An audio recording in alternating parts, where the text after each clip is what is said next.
in stone, as it were, in a manifesto, which becomes the remit of the government in the classical, with us for the British tradition, speech from the throne. When a new government is sworn in, there is a speech from the throne. Although we are a republic, we still call it a throne, for the president to announce the government's policy for the next 5 years. Those are the enunciated agenda points set. Or in the time from those questions arising from time to time, there is less of a clear remit. Now let's be quite frank about this. Even the objectives set out in any speech from the throne are usually couched in a way that ambiguity prevails from the beginning to the center to the end, so as not to bind the incoming government too much. So the objective is there, and one can say that, but 3 years ago, the leader of the opposition had enunciated it in a more expansive manner. Yes, but finally, it got trimmed down. So it's interesting, even in multi-stakeholder diplomacy, how does the travel, the ether, develop of the mandate in the multi-stakeholders consulting, discussing? Is each slice of time relevant, or is there a bigger weighting in the earlier slices of time, or in the much later slices of time, when one would presumably say that since we've come to the narrower bit of the cone, this is where it's being refined. And what is not being repeated now in these last slices of time as we go into the cone to have it finally enunciated as an objective is impliedly being dropped behind, or being left, as we usually do in interpreting international agreements under the Vienna Convention on the Law of Treaties, part of the travaux préparatoires, which can be helpful to interpret a phrase in the final agreement, a phrase in the final mandate, a phrase in the speech from the throne, the agenda as set. How is it going to be interpreted? Because it is still very ambiguous. By going back over the timeline of different slices of the exercise of developing that agenda. Now, there you have the luxury of the travaux préparatoires. But if a party is in government for 2 years and suddenly there is an emergency action that has to be taken, an agenda is set by the government without much consultation, then there isn't any depth of a timeline, because it didn't even exist the day before it occurred. And so the agenda setting is in a way done on the hoof, as an English phrase would have it. And so you're sending perhaps an envoy to a foreign country to start discussions on a matter which has arisen the night before, without too much of a mandate, without too much of an agenda. And he's exploring the agenda, instinctively protecting what he thinks are his principal's interests on a principal-agent dichotomy, and coming back and reporting, look, those guys won't help us on 1, 2, and 3. They may give us something, but on loan on number 4, and on number 5 they only want to sell us whatever we require. There's no humanitarian response at that end. So that is the kind of agenda setting in that kind of emergency, where there isn't a well-honed out agenda discussed in a largely expansive way internally in the party, externally in the media, of the party itself, of the nation itself, with criticism, and that makes it much more healthy. So, Alex, what you're basically mentioning is that it's really up to the politicians, diplomats, right, to set the agenda or to include the other stakeholders if and as they wish.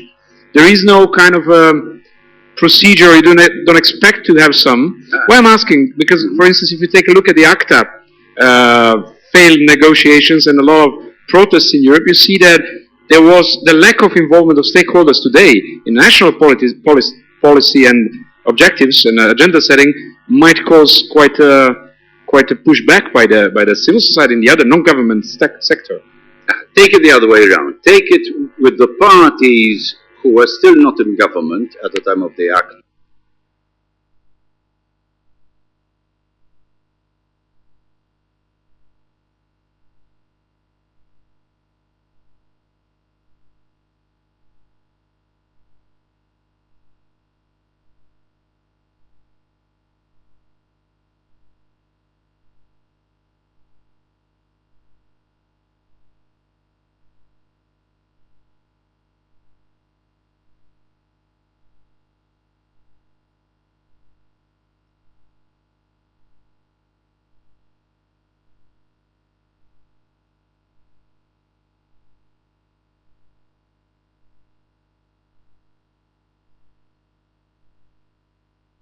stakeholder, let alone a multi-stakeholder consultation. It's an emergency. You're sending the guy to douse the fire if possible.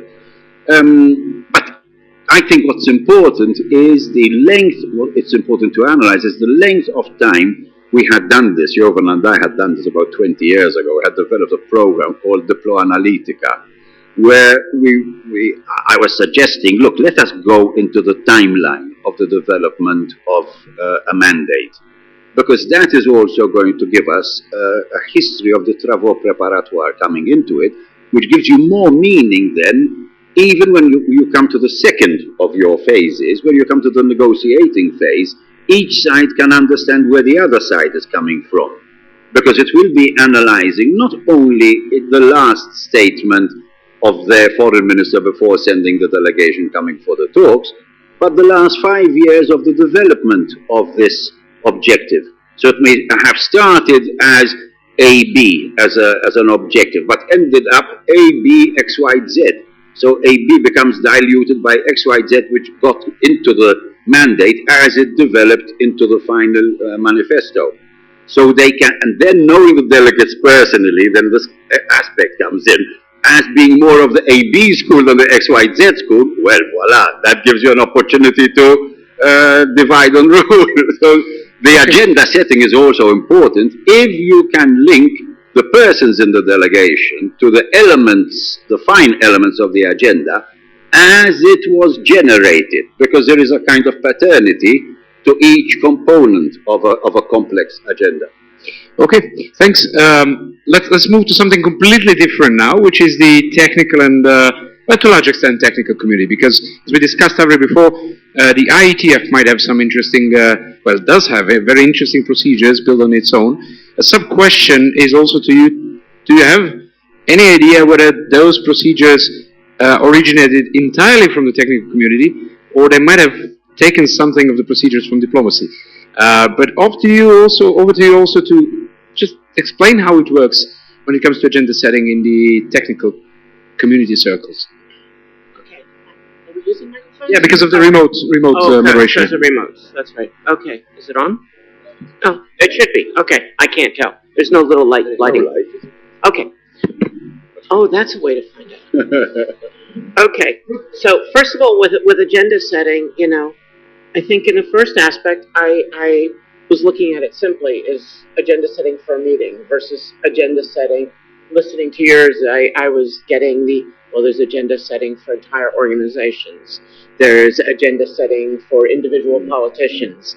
There's agenda setting, etc. So I guess I'm looking at it more at a lower level in terms of agenda setting for getting particular items of work done, whether that's in meetings or beyond that. I'll start out with your last question. I have no idea whether they borrowed anything from diplomacy. I would bet not. I would bet almost if they had known that they were borrowing it from diplomacy, they would have gone in the other direction.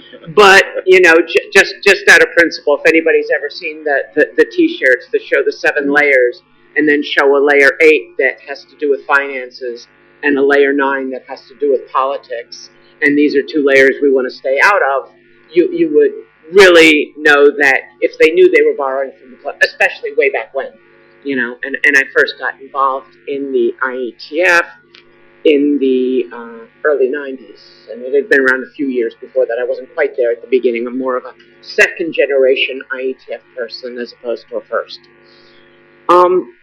Agendas are basically set by the people participating in a working group. They have the issues that they want to discuss.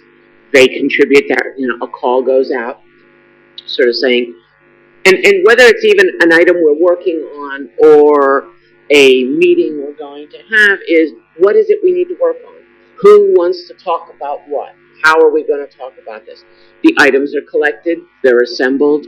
Every meeting starts out with, okay, you know, it's specifically called an agenda bash, in terms of, okay, let's beat up on the agenda and make sure that it really is what people want to talk about, and then you move on from there. So it is very specifically bottom up in terms of what it is people want to do, and it builds on that. Now, certain things can come in from the outside in terms of, a chair or someone else saying, we've got this problem that's been dumped on us, how are we going to deal with it? So it's not that they won't talk about something that comes from from a top-down possibility, but it will still be, do we want to talk about it, Emergency situation that Alex mentioned, right? An emergency, a realization, as you start to have different standards development organizations working with each other, there may be liaison statements that come in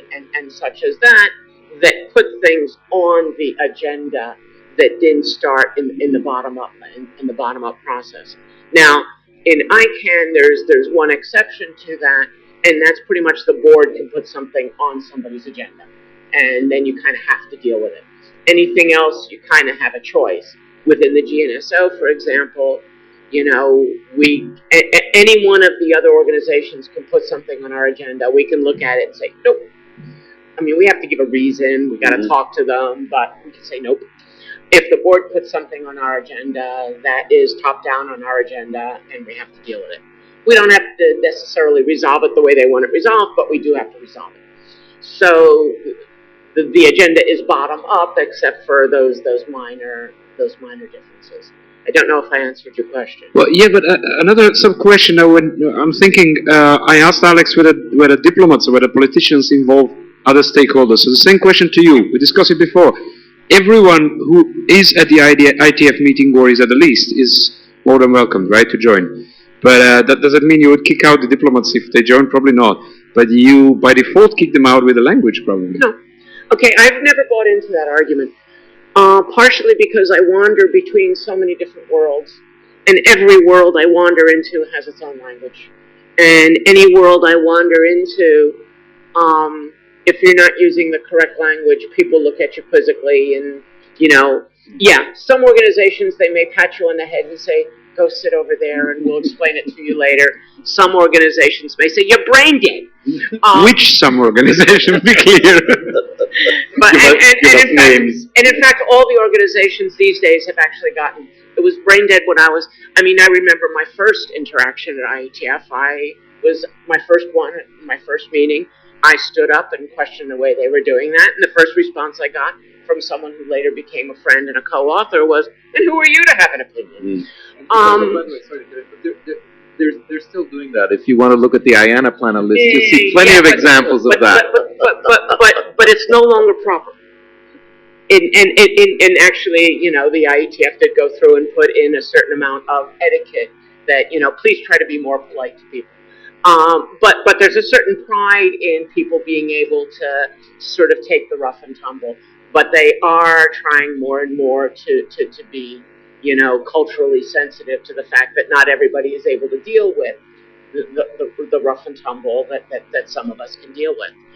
And I admit, when I was asked that question, it did keep me quiet for at least 5-10 minutes. So, it was pretty freaky. I'll give you counsel. Thank you. But in other organizations, I've sort of gotten something that I consider even worse, which is sort of the condescending, you'll understand someday, dear. You'll learn once you get the language, so, and I find I much prefer for somebody to tell me I'm an idiot than to pat me on the head and tell me I'll be okay when I grow up. I'm still waiting for that. For the fact. Right. No, those happen. But anyhow, so in terms of the being open to anyone, so it is open. Yes, you have to learn the language in almost any environment if you want to make yourself understood. There's more and more work being done. The IATF, ICANN, all of them have their day's tutorials beforehand. They have their tutorial documents, the DAO of the IATF, which every newcomer is recommended to read before they come. There is a certain attitude in many of these that if you jump in the middle of a working group, you should spend some time studying first and not repeat arguments that have already been given. Or if you're going to repeat them, add something new to them. So you're expected to go back and actually read. Not that anybody prohibits you, but if you come with a full argument that they just finished arguing about for a year, and you haven't added anything new, indeed, you might get a little bit of impatience. Sort of say, no, did you read the record? Have you seen where you discussed that, etc. So there is always that I don't know about in government. I've never been able to speak in a government meeting. Whereas in a government meeting, in IETF or ICANN meetings, governments can speak quite freely. So I'm not quite sure what would happen if I tried to speak in a government meeting and I presented an issue that they felt they had already resolved, how they would treat me. Maybe someday I'll have the privilege of speaking in one and find out. Treat me the same. So, in terms of whether it's IETF or ICANN, they really are open to anybody that shows up. Yes, if you're a newcomer and you put your foot in it, it can be uncomfortable. But they are indeed open. The agenda is open to anyone. In many cases these days, because the spotlight is on them and because they are bending over backwards. And then there'll be some of the old timers that are very uncomfortable with bending over backwards and will give you and I could almost name the people that did it, because they're the same ones that said it's me. That sort of say, no, why should we have to change? Why should we have to, be all soft and gushy and touchy-feely? Why can't we just be strictly technical? But that's cultural, and it's not meant to be exclusionary. And when you explain to someone that they're being exclusionary, they're contrite, they go and they welcome, and then they fall back on old behavior patterns. They are people. Thanks. Well, why I asked you about languages, because yesterday we also discussed there was this bridging the silos between different cultures and so on, and languages also mentioned. So we are usually trying to have a number of programs where we are trying to bring policymakers more into understanding how internet works. But we are maybe rarely or less often bringing engineers more into diplomacy world and understanding diplomatic language. So this kind of interprofessional communication is probably something that we have to work more on. Now, the floor is open at any moment, so just raise a hand if you wish to jump in. We are quite few of us, so we can just jump in at any point. Let me know. In the meantime, Richard, if we are thinking about ITU, and we are thinking about ITU in many ways, but some of the ways are, okay, ITU needs to become more transparent, more inclusive, more multi-stakeholder based. Can you see that? You've been involved in ITU and ICANN also for a number of years. Can you see some of the models that international organizations like ITU can become more open when it comes to multi-stakeholder? Where are the limits? How can stakeholders be involved? That's exactly what I'm going to discuss, but I'm going to start at the beginning and then we'll get there. So what we're talking about, I'm going to focus on producing agreed text. But it's really a process that applies to everything. It's just agreeing. It's the same as, for example, when you're discussing with your wife whether you're going to go to the cinema or you're going to go to the opera. It's actually exactly the same process. Avri, the bad news is that they did borrow from diplomacy, but the good news is that they didn't actually borrow from diplomacy because these are just processes that everybody uses all the time, and they go back to when we were still apes, which is you have people who agree that they need to agree on something, and then there are set ways to work together to agree on something. And these are remarkably similar, actually. So the first idea is that you're going to get buy-in through participation. So take the case, right? If you go home and you say, tonight we're going to the cinema, maybe it works, maybe it doesn't work, right? But usually works a little bit better is to say, whoa, tonight, what are we going to do? And then you give your idea, and then she gives your idea, and then you have some kind of discussion. So the basic idea is that you will always get more buy-in if you've had participation from all the actors. Imagine you bring also your kids into this. A totally different stakeholder group. That's correct. And the main difference of views between my wife and me on that is that my theory is first you slap the kids, then you ask, and she says you never slap the kids. So now we're talking about agenda. The agenda is used in different ways, but I agree fully with what Avri said. No matter how you're using it, the agenda is just one more thing to agree on. So it's just one more thing to agree on, whether it's the set of items that we're going to discuss in the meeting, or whether it's the whole program of work for the next 30 years. It's still one more thing. So it's exactly the same process. And the way it works in the international organizations is exactly the way Avri described it in the IETF. People propose items for discussion. There's some sort of process to initiate that. Somebody, typically the secretariat in the international organizations, will compile those. And then there's a chairman, and then you put that to the meeting, and the meeting says we agree or we don't agree. Now, if they don't agree, that's where it gets interesting, but I'll come to that later. Another item that is usually done in the international organizations is that the meeting will actually agree on the chairman. So it's kind of it's kind of a pulling yourself up by your own bootstraps problem, because you can't run the meeting until you have a chairman, but the meeting elects the chairman, so how do you do that? So it's actually, everybody knows it's cheating. The secretariat picks the chairman.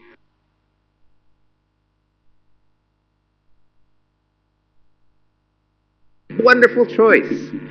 Whereas that's not always the case. Sometimes the chairman is pre-selected, as it is in the ITF. For example, for conferences, diplomatic conferences of the ITU, the chairman is from the country. But still, formally, it has to be the meeting that approves. They could say, no, we don't like that particular Korean, and then they'd have to come up with a different Korean. Never happens in practice. Now, the more interesting thing is, how do you sort of get convergence on this stuff? Because we're not talking about 2 people or 10 people. We're talking about a lot of organizations which have differing views. And again, this is not rocket science, and it's always used. The idea is to have some kind of funnel. So the idea is to have processes that are well uphill and that generate inputs which are somehow consolidated and then go in.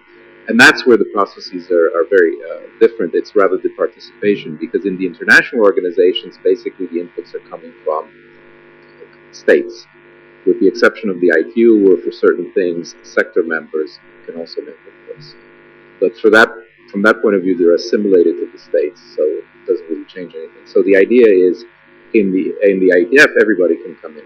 In the international organizations, there are set members, and they are predefined, and only those people can come in.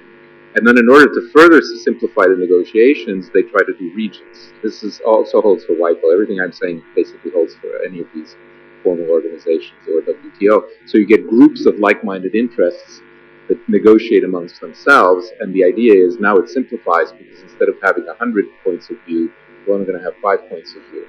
That's actually a double-edged sword, because it tends to create polarization. Because all the developed countries now agree, and all the developing countries now agree, and now you have very different points of view. So as those of us who, I'm a trained mediator, and I know some of the other people in the room are too, as those who are professional dispute resolvers know, it's actually easier to find consensus if a problem is more complicated to simplify. So if you have 2 opposing views, it's very difficult to find consensus. If you have 17 opposing views, it's much easier, paradoxically, because there's more room to negotiate. So I'm not convinced that the regional system actually works that well, but it's enshrined now in these international organizations. The other idea of the regional system is that it's going to save time, because instead of having 10 people saying the same thing, we're going to have one regional representative say one thing. Unfortunately, they never enforce that. And if you listen to Planning-Pot, for example, you'd see the chairman say, can we please have the statement of a region? And then you have 7 other countries who say exactly the same thing. And so you're actually not gaining any time either. Can I stop you for a moment? When you mention representing the region, you're talking about governments? Or you're taking into consideration... It could be industry, right? Etno stands up and says, I'm representing European telecommunication industry. Okay. And certainly we have copyright. Same thing happens in WIPO. You have groups say, we're representing a certain tranche of industry that has similar views. Now, the industry people are better. Then they do usually have 7 people say the same thing. They're better about that. That's the classic process. ITU also runs other processes. The WSIS was one of them, and particularly the most recent one, WSIS plus 10, where they attempted to run it, and I used attempt deliberately, along the IETF mode, saying, well, you know, everybody can come in and participate. And I think actually for the discussion part, that was very positive. It took a little while for people to realize, well, you know, actually, I have the same speaking rights as governments.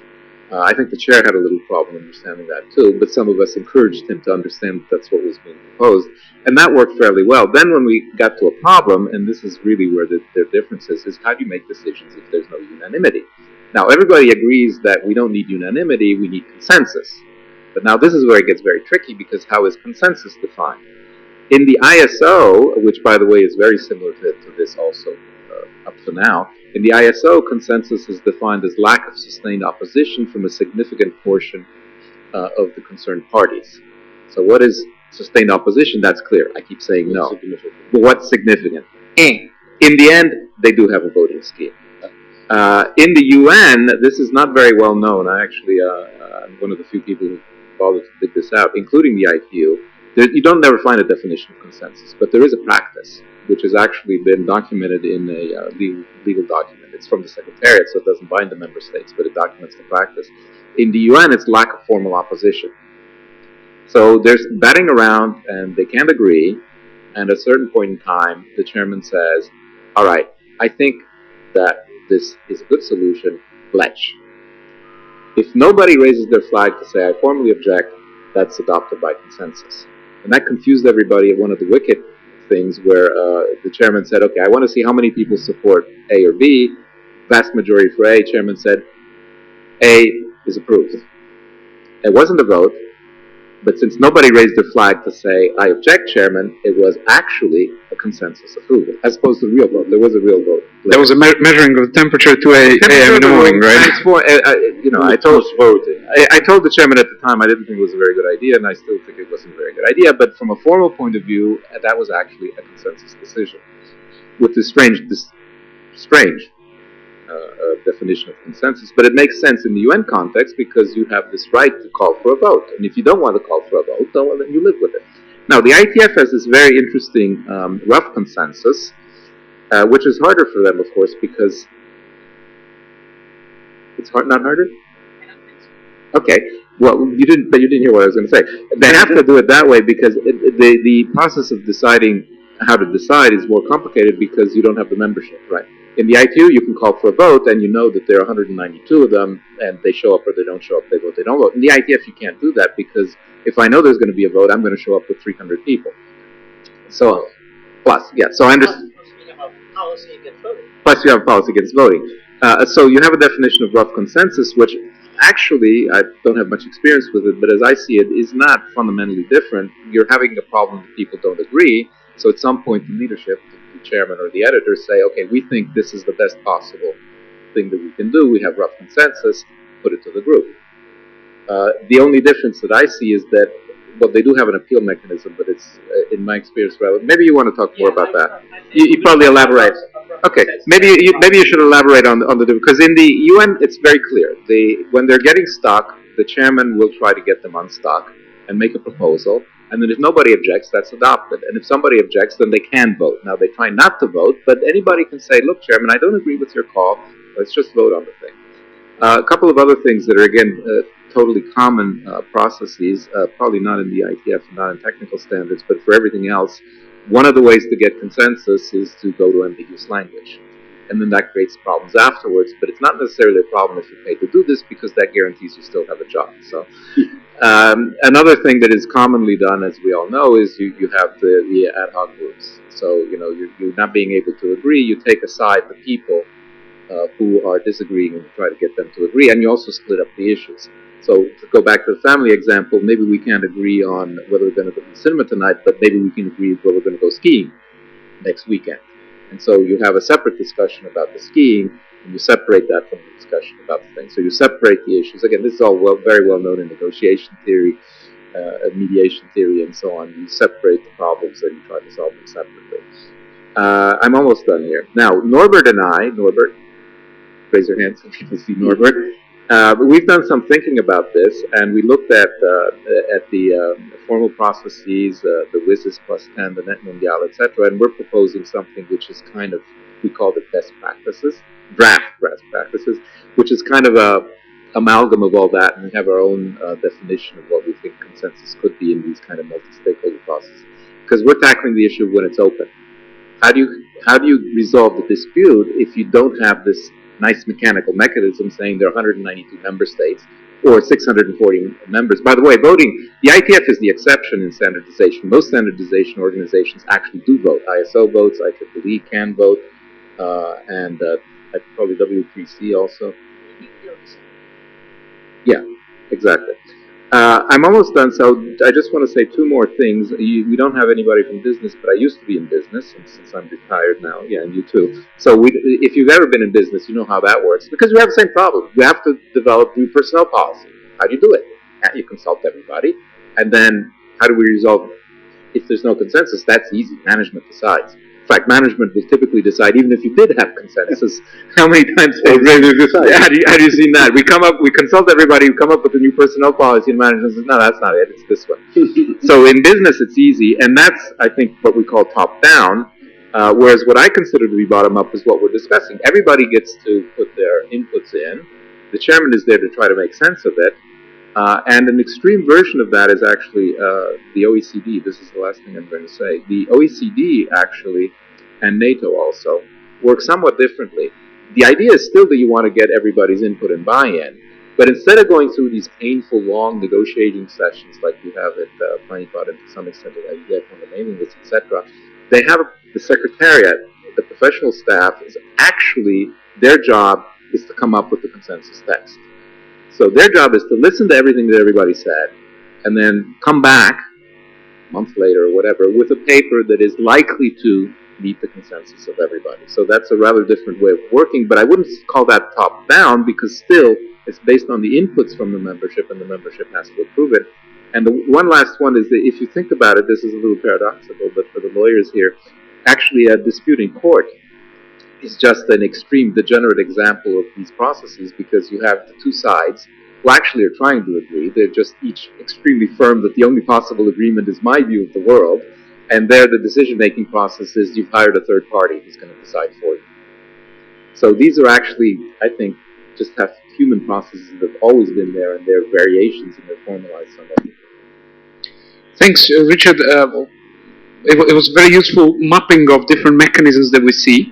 You did jump over already to decisions, so I'll go a step back to negotiations and to assuring that in multi-stakeholder process we can actually be sure to involve everyone and have everyone's opinions on the paper. As John Postel said, it's easy or easier to agree on something in a discussion, but when you have to put it on paper, it's quite complex. So that's one of the thoughts. Okay, opening floor for discussion, for comments and questions, and back to you. Thank you. I have two questions.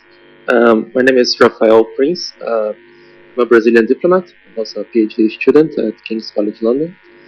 My first question for Minister Trigona, you stressed the importance of drafts to understand the meaning of final documents.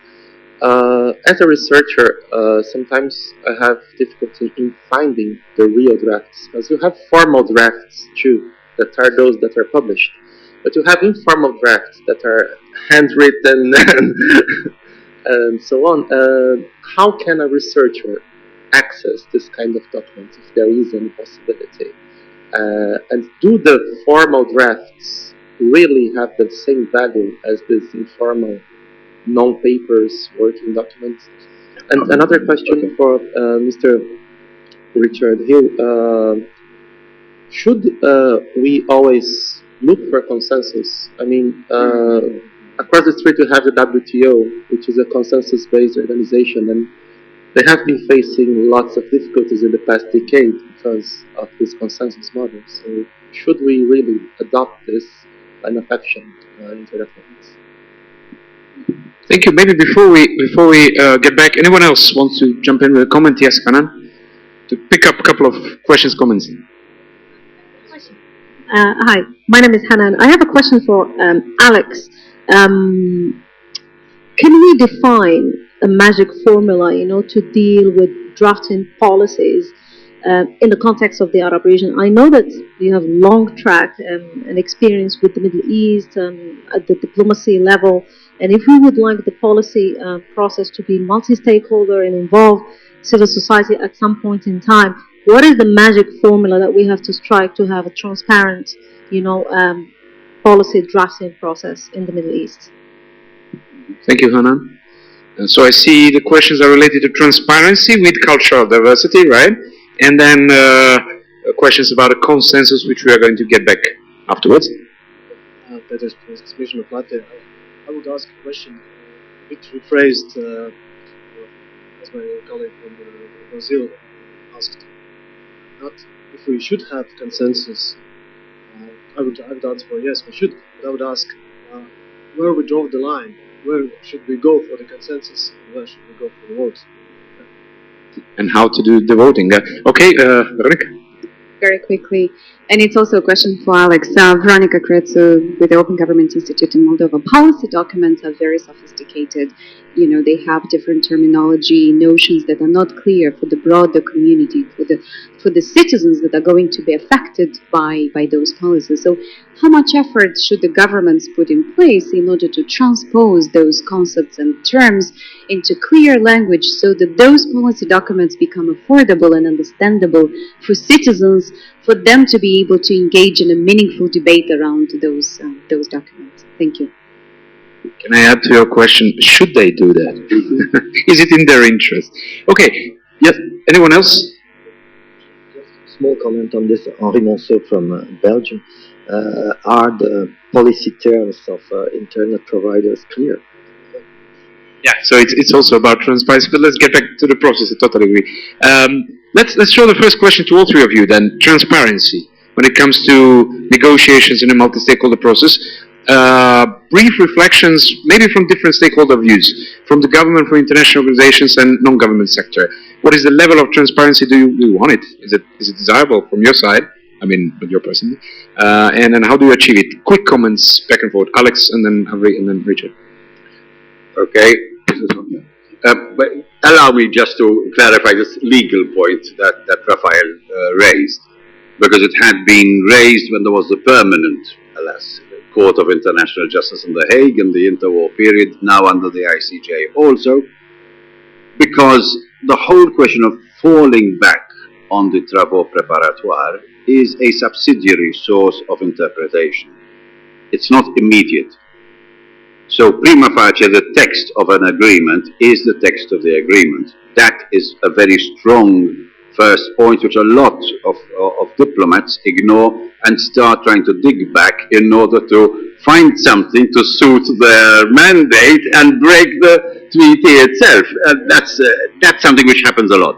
So only if there is such an overwhelming amount of ambiguity, confusion, lack of clarity in the text, one falls back on the preliminary drafts, previously just initialed that referendum texts in the development of the final text, in order to clarify, in order to fill up the lacunae in the final text. This is the position there about the draft. Now, finding them, usually this arises either in negotiations, diplomatic, or in a court case.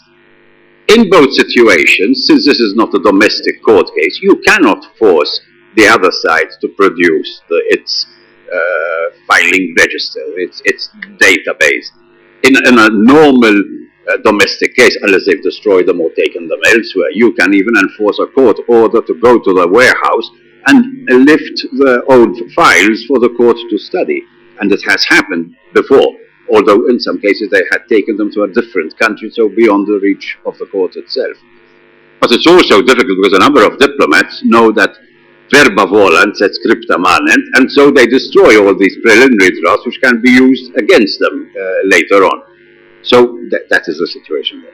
Just one small point also on the agenda setting. I'm still at your first column.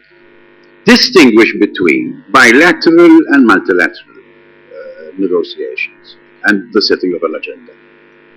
With a multilateral setting, the agenda is, after all, negotiations. One of the best definition of negotiations is joint decision making, which Richard also reflected in his approach. A lot of people, when you tell them negotiations are about joint decision making, it doesn't fit the image we have of negotiators as if they're colliding, as if they are antagonistic. But the underlying spirit has to be joint decision making, otherwise they ought to be fighting for the pie and not trying to see how they're going to divide the famous pie. So distinguish between bilateral and multilateral for one very simple reason, that there is no codex of procedure as you have with a law tribunal for the process. Diplomacy is about process. In multilateral diplomacy, you do have codes in the different institutions, the different UN agencies, and the UN itself. You have so much time when to present this. You need so many supporters, so many seconding states. You have to present to the Secretariat so many days before the actual conference for it to be on, or that you need a vote to suspend that part of the statute to be able to put it in. So that's a multilateral.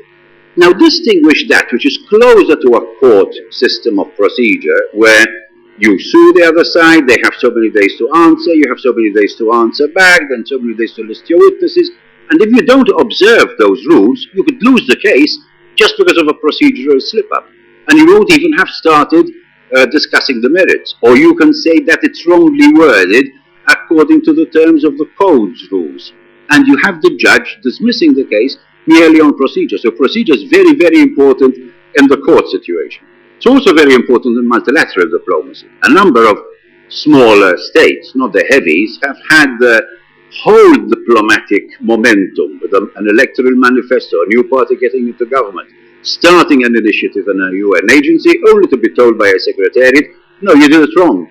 And it means come back in 12 months' time, and you're only elected for 3 years, 4 years, or 5 years. Wasting 1 year could have been the opposition at work that was still circulating through civil servants there, and they just got it dismissed for 1 year. That weakens it. It's already at 20% or even a 30% blow. Now compare these two columns, the hard judicial rules on procedure, the multilateral agencies' rules on procedure, which are pretty strict and well observed now. The agencies are in the mature age. Now we're no longer in the 50s and 60s when they were still finding their feet. Now compare that to bilateral. In bilateral, you have pure agenda setting. Because even when you just agree to have two delegations meeting to discuss the problem, who will then take the initiative to prepare the first draft? Is it really an advantage to prepare a first draft of an ultimate text? Or is it better to sit back and just wait for the other side to present its draft, which will be with all its ideas, which you can then easily start shooting down? Or is it better to prepare a draft which isn't so much of a HCF but an LCM, and you get the other side to find difficulty to object to it, and you can then threaten to go to the media and say, look, we've been discussing this for the last 8 months and they haven't quite made up their mind. So there are these agenda-setting procedures in bilateral diplomacy which are not regulated, no code, and you move around as you would in a discussion extrajudicially on a marital separation, on a divorce, as you would on a strike situation. A strike has taken place. It's not a legal strike, but you're trying to negotiate an agreement there. And it's pull and push there. So we really come down to the basics of joint decision-making or colliding. Alex, I think you raised an important point also back to the transparency, but it's also a question of transparency, clarity of the procedures, which can also complicate the whole participation part in the process if A, it's not transparent, B, it's not clear. As Nika said, I think it can be even transparent, accessible, but if you can't understand what is inside, it doesn't really help. Now, how it is in the ITF process, I know that you can find all of the RFCs online, you can read them. You can read, I guess, the archives of the email transcript of communications, right? But is all of that accessible to everyone, and is it clear enough to help everyone else, not only researchers, but also others to participate in that?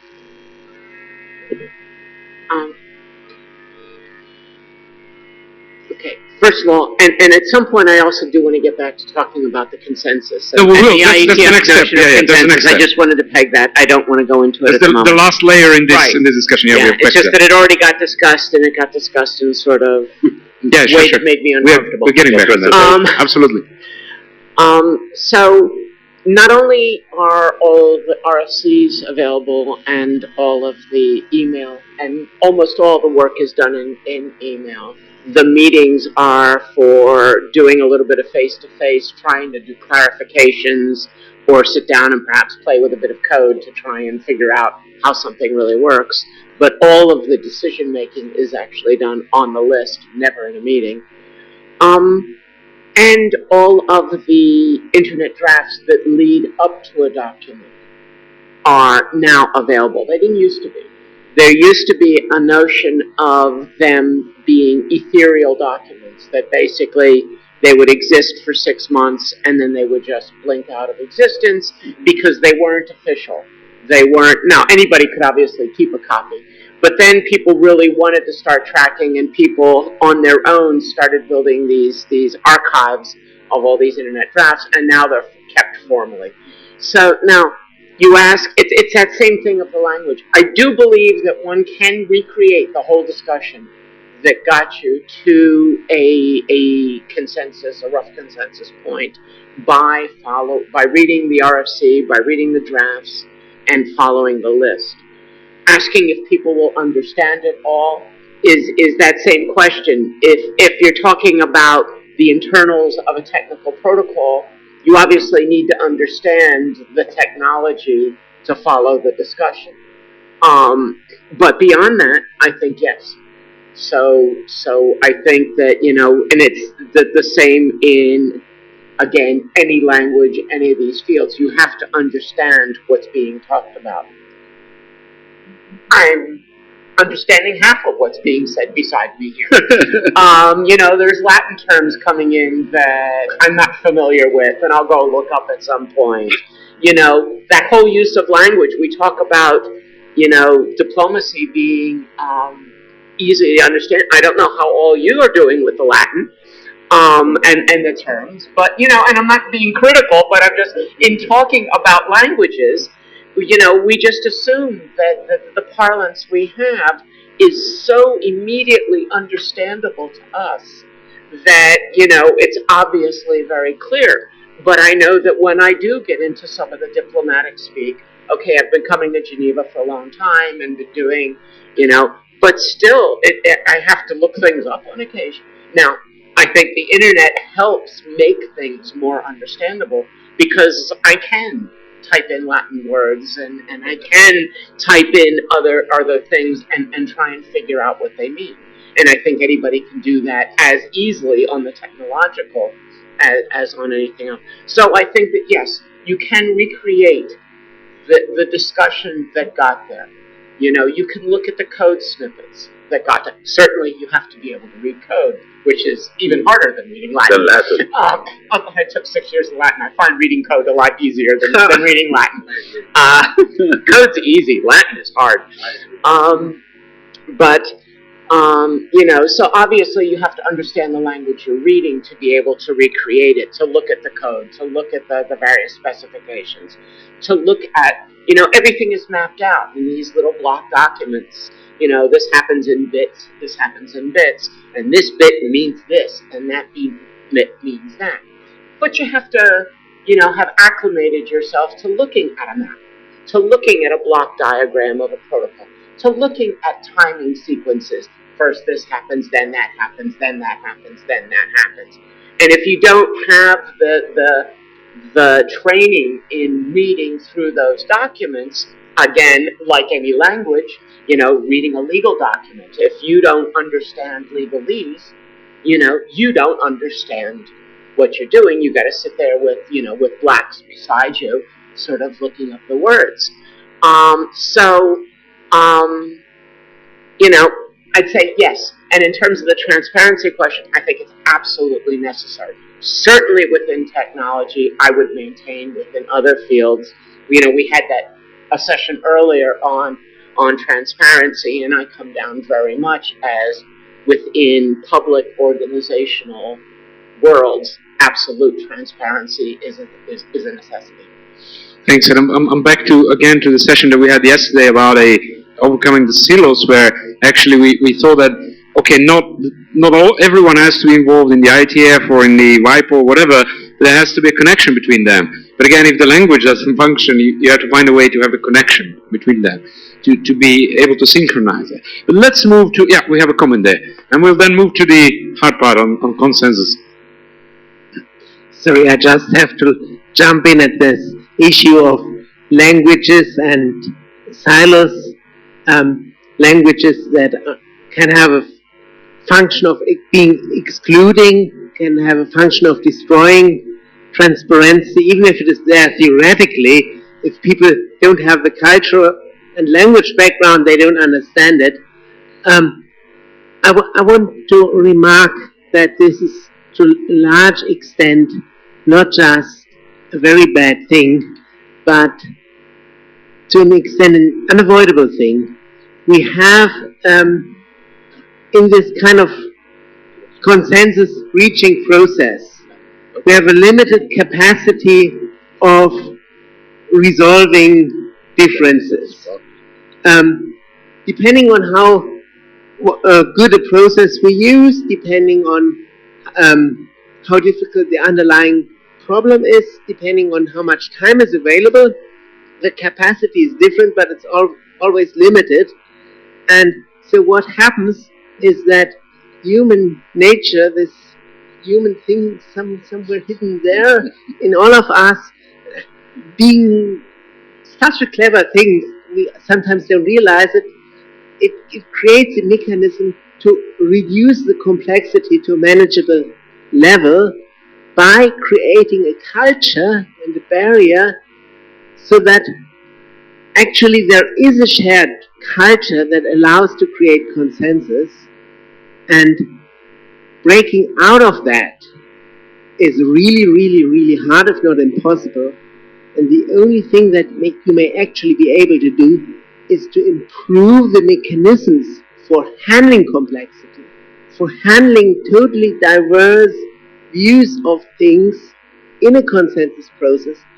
And when we succeed in improving our ability to deal with this complexity, I would predict that these barriers, these cultural barriers that are so frustrating, they would get lower. Thank you. Thank you. Sorry for that. Just a very quick comment about the point you made regarding the language. Oh, this is Marília Maciel. I'm from FGV, Brazil. About the language, I think it's a very interesting standpoint. I do agree with you that every community and area of expertise have their own language. But as you said, if you're dealing with a legal text, you have a dictionary. You can translate a word by a definition that is in the same code, it's in the same language. If you are trying to translate a piece of code and trying to understand what they do, you don't have a dictionary that you can get a piece of code and have a definition of that piece of code. What is this piece of code doing? And I think that this is important. I understand that not every technical standard has policy implications, but I do understand that some of them do. When you're starting to discuss, I mean, in the face of Snowden revelations, how can we make code or protocols that protect our privacy, to me it's something that has a very positive policy implication. And as far as I understand, every discussion that has this direct policy implication, we need to be extra careful with accessibility. So maybe it is a point in which your organization needs to make an effort to translate what they're discussing into lay language, into the language of most of us that do not have this specific technical expertise to understand what is going on. It's not that you are going to contribute actually to that piece of code, but at least you need to have access to the discussions that are taking place there. And I say this especially because if you are talking about a legal text, you have an option. You can have civil disobedience, for instance. If I have a law and I don't agree with the law, I can say I'm not going to respect this law and I'm going to face the consequences of not accepting this law. And when you're talking about code, civil disobedience becomes much more difficult to do, because you need to have as well a technical knowledge to be able to circumvent what you want to do. It's not the layman that is going to disobey. I'm going to pass the red sign and the street light. So, since civil disobedience becomes harder, I think that we need to have, again, an extra care when we are going to discuss this kind of issues, because they regulate our lives sometimes even more than law does. Thank you, Marília. Can I respond to that? Sure. It's making me jump out of my seat. Yesterday, Brian from ITF mentioned, who was one of the engineers there, and when he was speaking, he said, well, this is probably the largest non-technical audience I've ever had. And he said the problem with engineers is we just can't explain things in plain language. But I don't think it's really 100% of that. Yeah, I definitely spent 25 years as an engineer, so before I started talking in policy lingo. I think, first of all, you'll find that almost every RFC is indeed, there's a whole first part of it that is explained in, as best as possible, the engineers can explain in lay language what the protocol does. It's a required part of every protocol explanation that there be language that explains the function. So, yes, there'll be the block diagram, but then there's language that explains it. It's a coding practice to not only put the code, but to put a comment that explains. Most code you could read just by reading the comments. The comment says this function does this, this, and this for this purpose. So that is pretty much already there. I think one thing that does happen is a lot of people see symbolic language and their eyes glaze over and they can't see the words that are interspersed into it. They don't have the ability. I think within the and I don't understand that personally because they're written in English words. And so if they really just stopped and stared at it for a little point, as opposed to having that math phobia notion that says, oh my word, this has a symbol in it, I can't understand something with a symbol, they would actually understand it because it's explained in simple terms. In terms of the privacy issues, indeed one of the things that's happened now is within the last year is a new process in order to put for each protocol that comes out a requirement to do privacy considerations.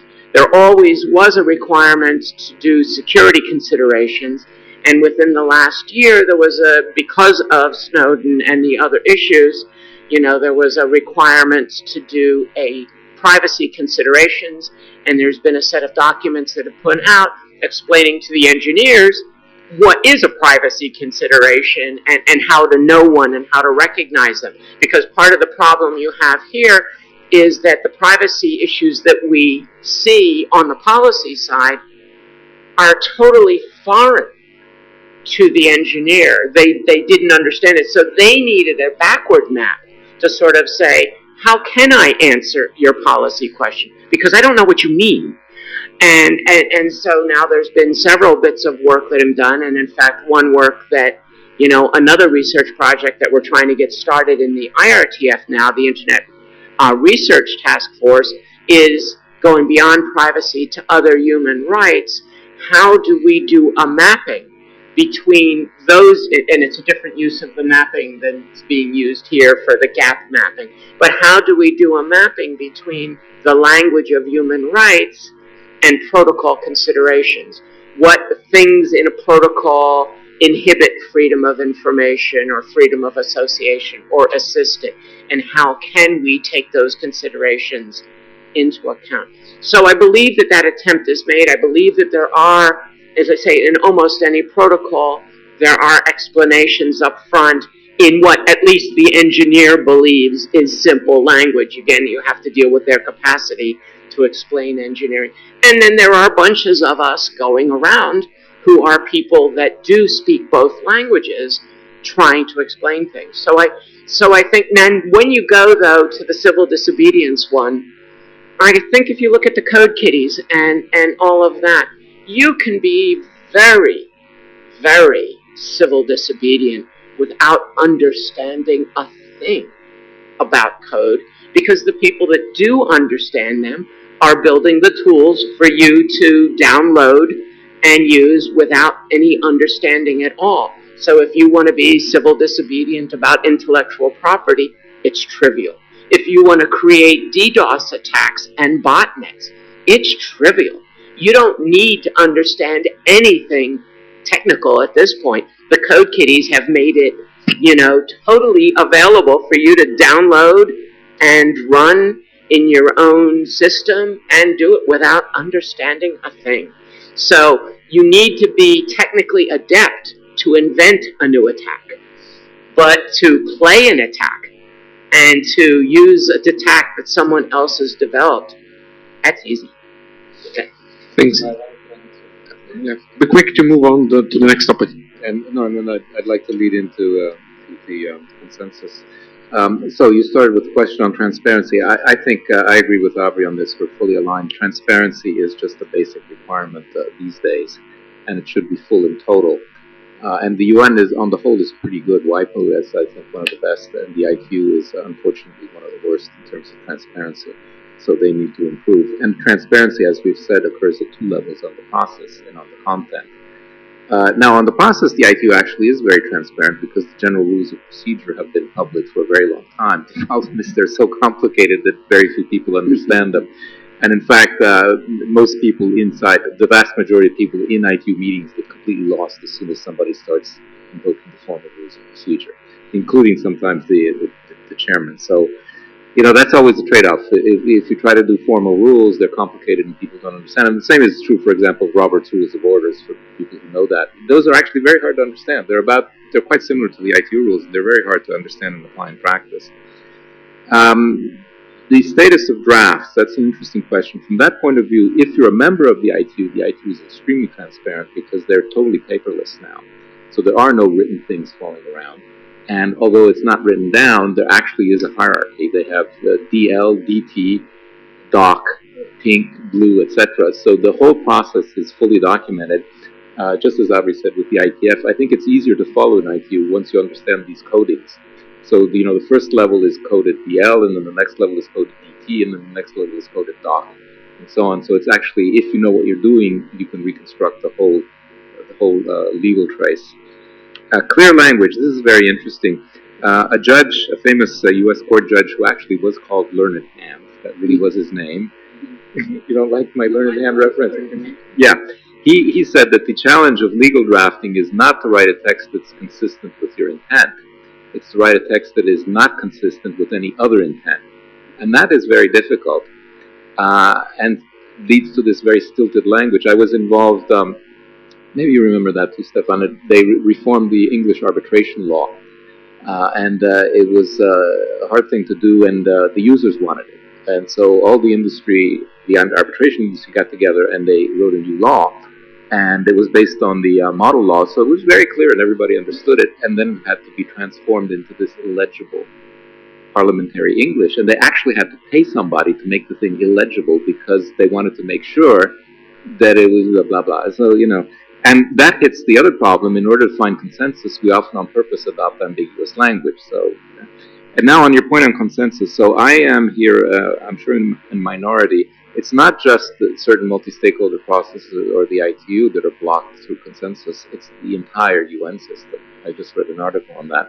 And let's be honest, I can't resist putting in a hit against the US. Sorry about that. It's because of the US.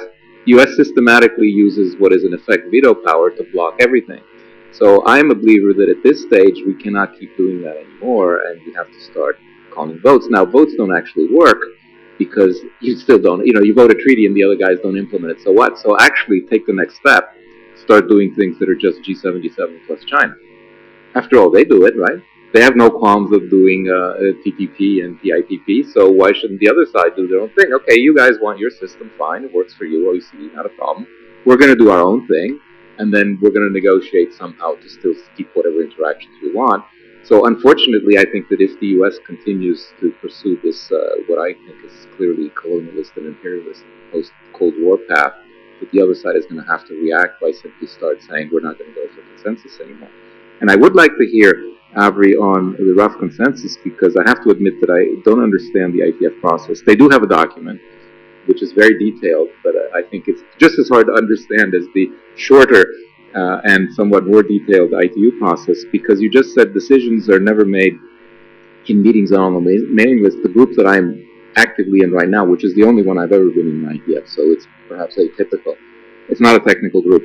What happened is we thought that everybody had more or less agreed something, and then they had the face-to-face meeting in Honolulu, and then totally different text, which is very objectionable to the side I'm on, came out, and they hummed it. And now they're saying, well, because we hummed it in Honolulu, you guys are in the rough. That's their technology for saying you lose. And also they're saying on this list, oh, and by the way, since you're not protocol experts, we don't really think that you should have much to say about it. So I wish that Avri would elaborate on that. So Avri, yeah, excellent introduction. Okay. Let's spend let's say 15 minutes before the end of the session exactly on consensus, whatever type of. But before I also explain the part of humming, because I don't think everyone knows. Yeah. Well, first of all, that was a misuse of humming, and there is an RFC on humming. Right, and that was a misuse of humming. Humming is explicitly not for making a decision. In fact, what humming is really explicitly for is determining how much more of a discussion do we need? Where are the various positions that need to be dealt with? So I would say that what's coming out of that group at the moment, now it's much more difficult because it isn't a technical issue, it's a political issue, and IETF's methodology is really meant for technical issues. Now the way the rough consensus is supposed to work is that people go back and forth and express the various opposing positions, try to convince each other, etc. At a certain point, you will find that the vast majority of people in a room will have come to agreement on the technical points, but there will still be someone that has a different point. Now, the point on the rough consensus is you cannot call rough consensus until there's a certainty that everyone understands the point that is being made, that the contrary point of view has been expressed so clearly, and almost anybody in the group could repeat it to the satisfaction of the person that has it, and that still that remains a vast minority. Now, what then happens is a chair sort of tentatively calls a rough consensus, and the group can either beat him up or beat her up for it because no, they don't believe it's there, or you still have that one person or that one idea that continues to repeat that no one else buys into. And that goes on for a while until it becomes obvious to everyone, including usually the person with the opposing view, that they are, as Stephen would say, in the rough. I think it's well, it's on a public list. It's transparent. So, but it's not. What I'm trying to say is that's not language of the IETF. That's language of an individual. But everyone, what you want to say is that actually it is the chairperson who, at some point, decides to say this seems to be the rough consensus, but then they can come back and beat him or her, right? And at which point they know that it's not. It's basically it's an iterative process where you test the waters to see. Not quite testing the temperature with a hum. A hum is supposed to tell you that no, there's still a loud voice in a certain area that wants to talk. But it's really, as it's put in the RFC that was written on it, it's supposed to initiate discussion, not terminate discussion. A hum is not for termination. It's for initiation. It's to try and figure out where we've got people without them having to stand up and talk. Because very often you'll notice in a room where people are discussing, there's really only 2 or 3 people discussing an issue. Everyone else is sort of sitting there silently. No one else wants, if you have to put up your hand, you're marking yourself as being on one side or another. The hum is a way for you to find out if there's at least sub-vocalization of a notion, so that there is something that needs to be discussed further. Richard is humming currently while you are speaking. I just actually have an honest question for Avri, because it's true, this particular group is a little strange, and probably the ITU process actually would have been more suited to this particular problem than the IETF problem, maybe, if it were open. But what I was told actually offline was that I should not, it was bad etiquette. If the chair says we have rough consensus, it would be bad form on my part to say, no, I disagree that we have rough consensus. That's wrong. Okay, so then it's interesting. So it's actually, aside from the fact that at the end you don't vote, it's quite similar to the classic ITU process, because the chair says, I think we have consensus. Anybody can raise a hand and say no. So now I will continue. I will go back and say, no, I don't accept your rough consensus. Right. But at a certain point, everyone could say, Richard, we understand what you're saying. We have all heard it. Yes. We understand it. we can repeat it back to you, and we still disagree. And at that point, for you to say, but there's not rough consensus, becomes wrong. So now, one of the problems with this particular one is that rough consensus does not work in a timed environment. You have to be able to reiterate, to basically go through reiterations until you reach that point. Now, in this case, and this is, I think, why the process is having trouble, is because there's a deadline. There is no deadline in developing a protocol. It takes the time it takes. And when it's done, it's done. One of the problems, and this is a historical footnote that I would get slaughtered for in the IETF, one of the reasons IPv6 is so brain dead is because they set a deadline on it and said, we have to be done. And so before the discussions were done, they made a decision. That doesn't work. That's the IETF breaking its own rules. And occasionally the IETF breaks its own rules, as every organization occasionally breaks its own rules. And when they do, they get a problematic response. But in terms of the rough consensus on a protocol, if it runs its process, and then there's one more check, then it goes to a community last call, where anybody in the world, not even people in the working group, anybody in the world can basically bring up an issue and ask. And very often I've had protocols that had gone through years of working group consensus, working group rough consensus. It went to last call. Someone basically brought up something that none of us had thought of, back down to the working group to fix that, for another year. And it's quite frustrating, but it happens. And then the last step in it is, after all that has happened, and you get to something that seems to have a stable rough consensus, then it goes to the ISG, the Internet Engineering Steering Group, and basically they make a determination based on their specialties across their stakeholder groups, I call them, in terms of they have different areas. And so the security person may not have been paying attention. And so then they all have to review it for, does this cause any damage to the internet? Does this interfere with other problems? And if it does, they can send it back and say, there's a problem here that you have to fix, and until you fix it, it doesn't go on. At that point, you've reached something that's reached its ability to be a draft standard. It then has to be implemented. The implementations have to be at least 2 separate implementations. They have to be shown to work interoperably. And then it can come back and sort of try to become a full standard.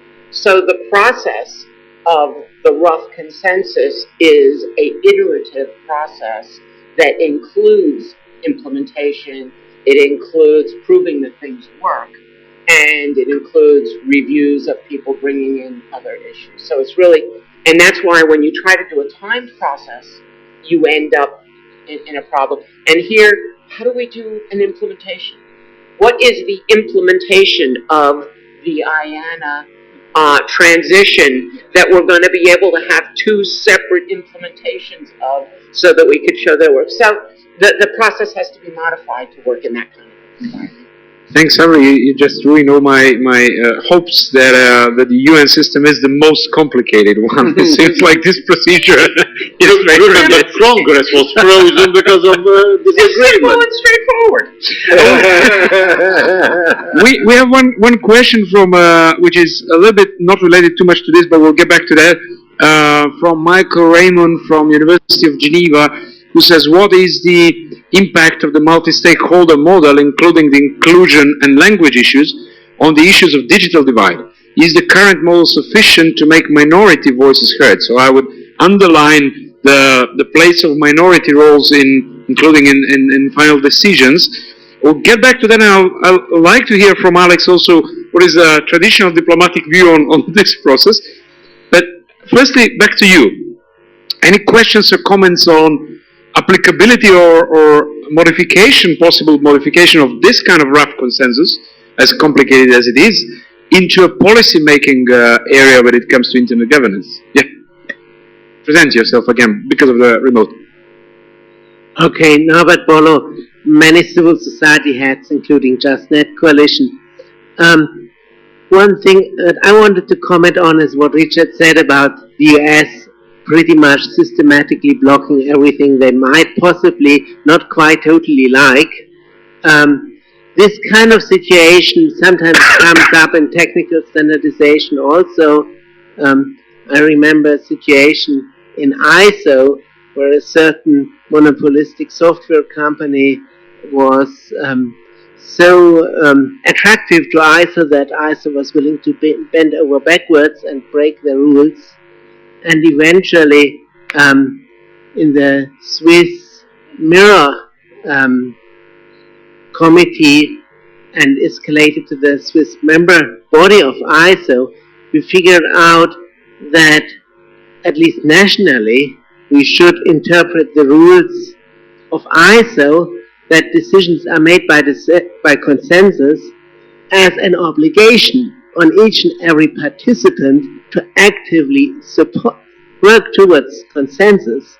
And anybody who is not doing it is breaking the rules. And I would propose that maybe this kind of interpretation of the consensus rule could also be applied to diplomacy. Well, it is also tricky to measure to what extent they're really obliged to that, but thanks, Nigel. Nigel Hickson, I can. I mean, I've had some experience in different UN committees and other committees as well in terms of the consensus issue over the years, and I really do think that the notion of rough consensus is consensus. I mean, we can talk about rough consensus, and we can talk about absolute consensus, and we can talk about other forms of consensus. But to an extent, it depends on the culture of the organisation. To an extent, it depends on the chair. It depends on the willingness of the participants. I mean, we saw rough consensus in Busan. Several times during the discussions in Busan, it was clear that one or two delegations weren't happy, but because of the personality of the chair, because of the general feeling that things needed to move forward, there was a general agreement that would move forward. Now, those individual countries could have come back at a later time and said, no, well, actually, blah, blah, blah, but it moved forward. And I think it's the same in other committees in the OECD. We discuss things.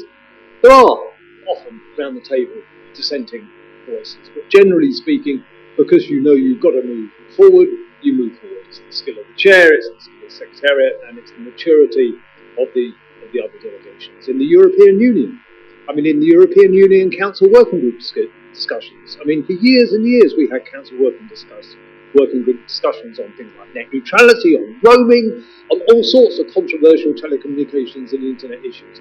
How many times did we vote? Very, very few times did we use the vote.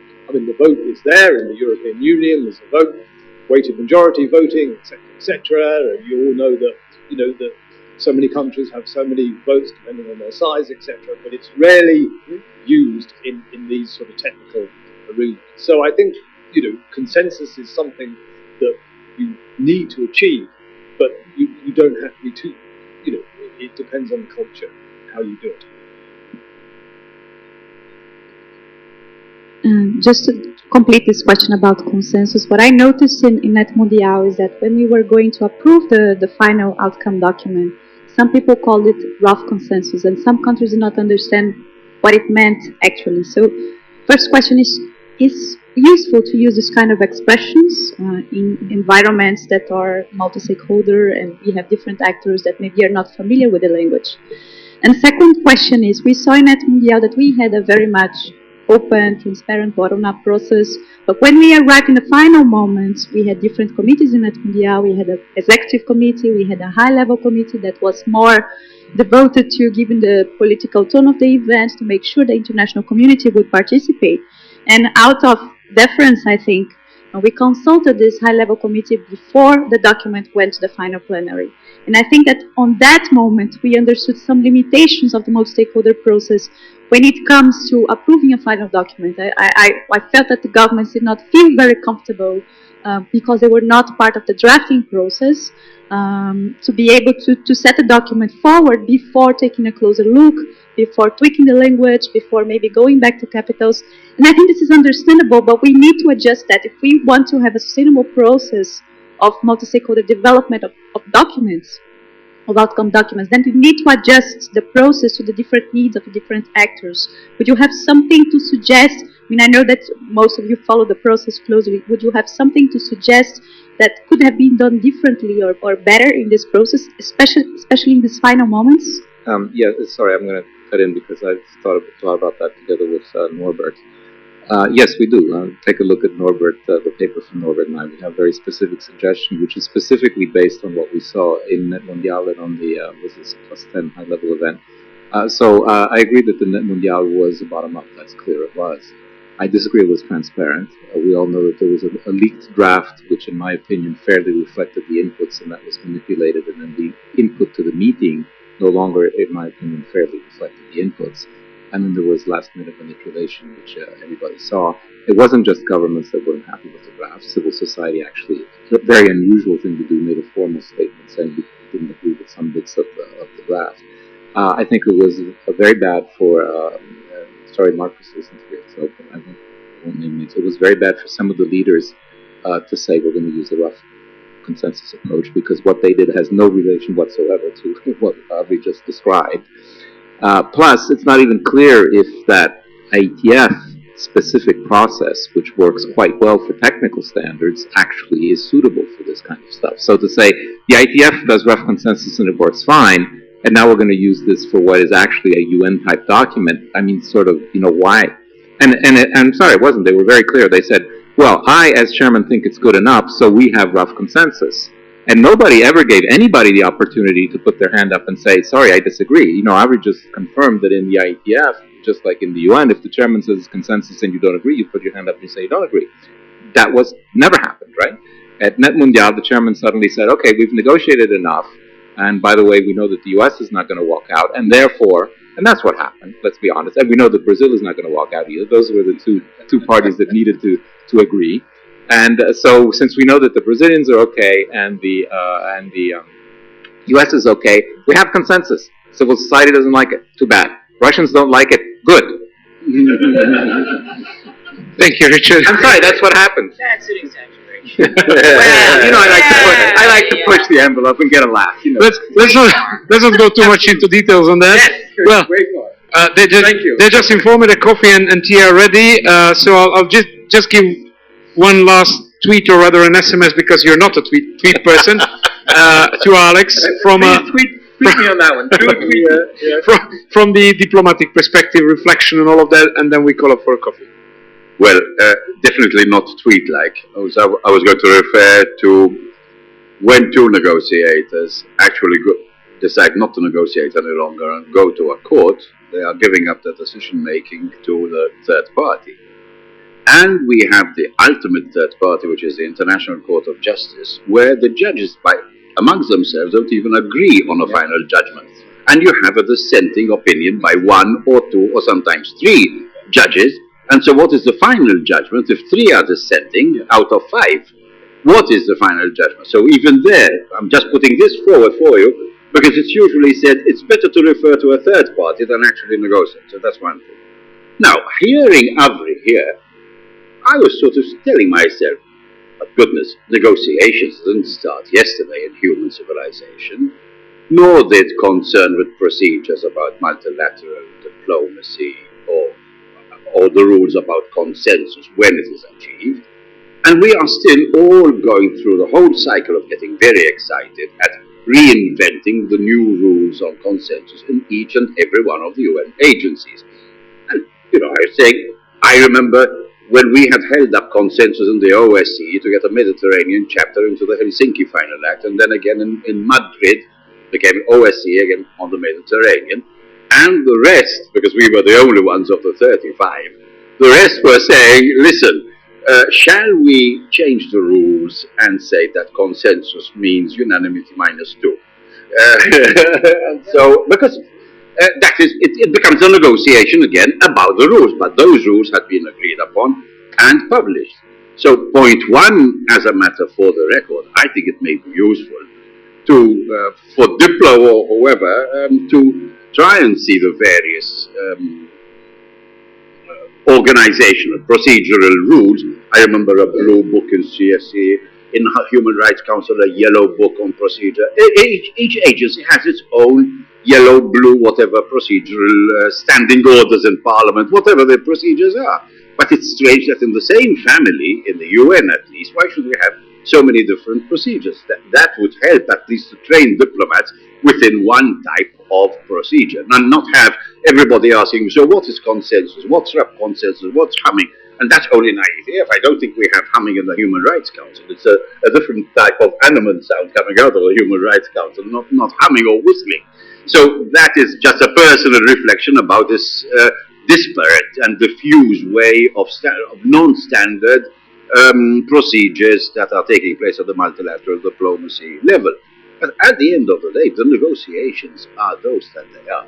Even if you can manage a very formal negotiation with a very formal unanimity, if it is done by steamrollering, that final paper is going to be very precarious, very, very wobbly. So the reality is not the form so much, especially in big multilateral diplomacy. Between three people deciding whether to go to this restaurant for dinner or that restaurant for dinner, you may have somebody really grumbling and say, why did you bring us to the Chinese again tonight? We've been doing Chinese twice already this week. Yeah, but at a multilateral level, when that agreement is meant to determine and regulate those relations for the next 5, 7, 10 years, you can't be living on thin ice like that. And one point which hasn't been mentioned, which I Alex, now an SMS. This is the last one. This was a blog before. No, this is the last one. No, one point which is very, very alive in diplomacy, but I didn't notice it in these narratives here, is that usually in diplomacy there is the fallback position, because you've got the diplomats, say, meeting in Madrid from all the 35 in CSCE, or the 47 in Council of Europe, or the 28 in Brussels. But the capitals are interacting behind the diplomats. Now, that didn't come through over here. So when you said that was political, at the political level, there is the outer ring of the capitals negotiating between themselves, and the poor diplomats are sometimes receiving an instruction, change your speech, now you're going to be in favor of it. So he has been speaking against this is lousy, this is against humanitarian rights, but there is a silver lining. On the other hand, we can see that this can be tolerated. We could live with it if... So that one point I think is very important in procedure, is that you have the capitals negotiating amongst themselves, because they say the diplomats are just our little pawns over there, and they can sell you down the river, and you have to try and survive over there. There is also just one last point now, the other table. So you may be in diplomacy pushing a position of resisting consensus in order to gain something on a totally different table.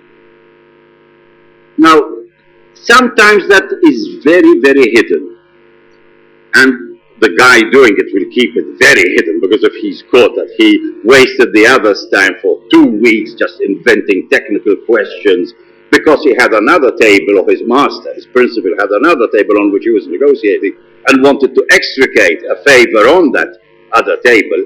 But this happens. It happens a lot.